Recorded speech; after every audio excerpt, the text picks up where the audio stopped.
Hello everyone, I hope সবাই কেমন আছেন। আমিও ভালো আছি। তো বরাবরের মতন চলে আসলাম আরেকটা ভিডিও নিয়ে। তো আমি ভিডিও তেমনটা নিয়ে আসতে পারি না, তো এটা কয়েকদিন আগের ভিডিও। তো অনেক ব্যস্তর কারণে কিছু ভিডিও তো করতে পারতেছিলাম না।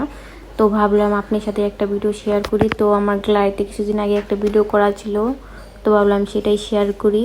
তো রেডি হয়ে বের হয়ে গেছি মানিকগঞ্জ যাওয়ার জন্য। মানে আমার ছোটো বোনে বেবি হয়েছে, তো এখানে যাবো, একদিন থাকবো, 1-2 দিন থাকবো হসপিটালে। তো এই কারণে মানে হসপিটালের দিকে যাইতেছিলাম। তো বাসা থেকে বের হয়ে গাড়িতে উঠলাম, স্ট্যান্ড এসে সিএনজি টেনজি নিলাম। সিএনজিতে ওঠার পরে মানে এখন মানিকগঞ্জের উদ্দেশ্যে রওনাই দিলাম। তো দেখতে পাচ্ছেন, দেখতে দেখতে মানিকগঞ্জের কাছাকাছি চলে আসছি। তো নদীর পাড়ে বেউথা ব্রিজ ওইখানে, তো দেখতে পারতেছেন। পরে চলে আসলাম মানে বিজয় মেলা। বিজয় মেলা মাঠের এইখানে নামলাম। এখান থেকে অপোজিট মানে পৌরসভার ওইখানে যাব।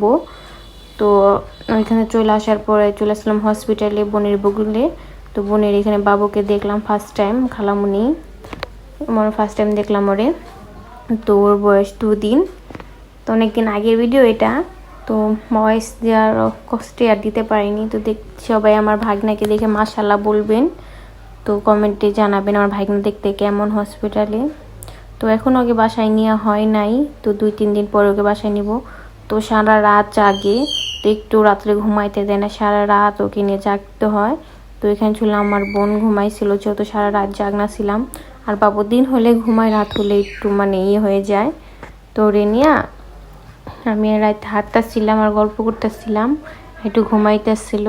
তো কিছু কিছু করে আপনাদের সাথে ভিডিও করলাম। তো হসপিটাল অনেক মানুষজন ছিল, একটু ব্যস্ত ছিলাম, তেমন ভিডিও করতে পারিনি। তো যেটুকু করতে পারছি সেটুকু